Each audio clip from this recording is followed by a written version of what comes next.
Nous nous trouvons au mois d'août, quelques semaines avant l'UFC Night 127 du 17 mars 2018.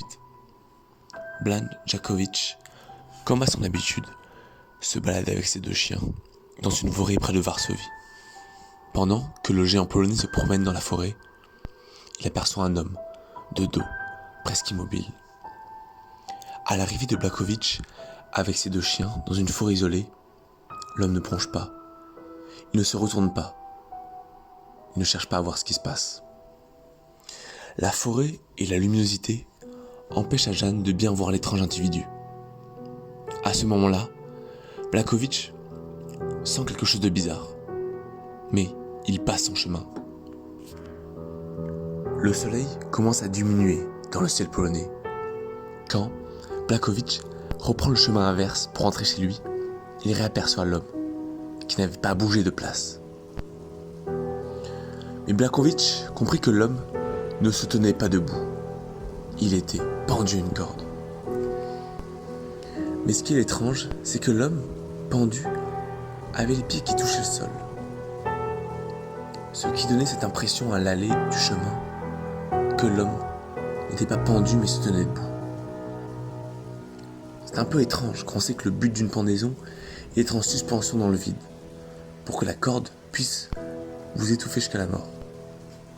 Voyant cela, Blachowicz décide de s'avancer vers lui, interloqué par la situation.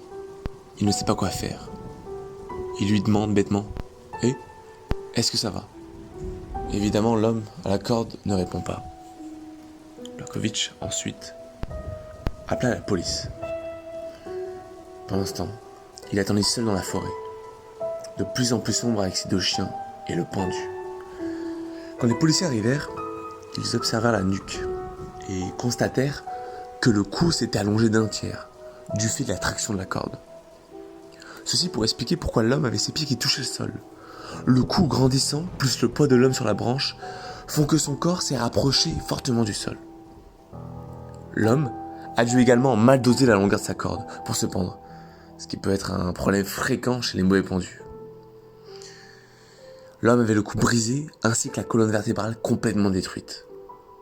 À un moment, le policier se tourne vers Blachowicz et lui demande si Blachowicz a pris un coup à un bout de la corde du pendu. Blachowicz lui dit bien sûr que non, pourquoi ? Le policier lui répondit pour la chance. Quelle chance, lui répondit Blachowicz. Le policier lui répondit qu'il était une pratique courante de prendre un bout de la corde pour porter chance. En effet, cette histoire de pendu porte chance remonte à des temps anciens. Elle n'est en vérité pas complètement polonaise, mais plutôt française. En effet, certaines sources disent, je cite, « Dans les années 1880, il n'était apparemment pas inhabituel pour les étudiants en médecine parisienne de vendre des bouts de corde qui étaient encore attachés autour du cou des suicides. Selon certains journaux, exécuter à la magie à l'art moderne les corps criminels et la potence en médecine populaire. » Cet article a été publié par le Centre national d'information sur la biotechnologie. Un autre reportage raconte qu'un bout de corde pendu, vendu par un chimiste à Amiens, lui a fait gagner 100 000 francs à la loterie. Je cite une autre source. Il y avait même une énorme demande à Paris pour suspendre la corde comme porte-bonheur. Notons aussi que les joueurs français et les superstitieux devaient compter sur les suicides pour les pièces, ajoute le journal. Donc les joueurs de poker ou joueurs de chance prenaient aussi au XIXe siècle des cordes pour leur porter chance. Et en effet, Blachowicz, qui avait touché la corde, remporta quelques jours plus tard sa revanche contre Jimmy Manoa par décision unanime. Depuis ce jour, Blachowicz retourna dans la forêt avant chaque combat, comme une sorte de rituel pour lui donner cette victoire. Encore un fait troublant. Depuis ce jour, Blachowicz pratique ce rituel avant chaque combat. Et à part sa défaite contre Thiago Santos le 23-02-2019, ça a toujours été des victoires. Toujours des victoires. C'est un total de plus de 90% des combats remportés par Blachowicz depuis qu'il a touché la corde. Sans cette défaite contre Thiago Santos, Blachowicz est sur une lancée incroyable. Il n'a jamais été aussi fort que ces 2 dernières années.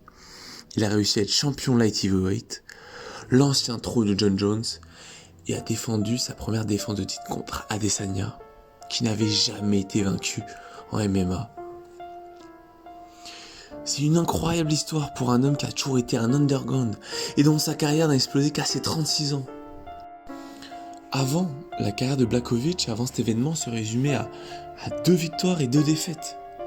Ce n'était pas du tout quelqu'un qui était destiné à une grande carrière et à avoir un titre un jour. Une dernière chose. Durant une vidéo où Blachowicz expliqua l'histoire du pendu dans la forêt, la première vidéo qui a été faite n'a pas pu être publiée puisqu'elle grésillait. Un grésillement qui peut faire tressaillir. Alors, si vous aussi, vous voulez remporter des victoires, vous pouvez aller vous balader dans la forêt de Kabaki. Elle se trouve au nord-est de Varsovie, à 40 minutes en voiture. Peut-être que vous apercevrez un géant polonais, un pendu ou d'autres mystères au détour d'un sentier.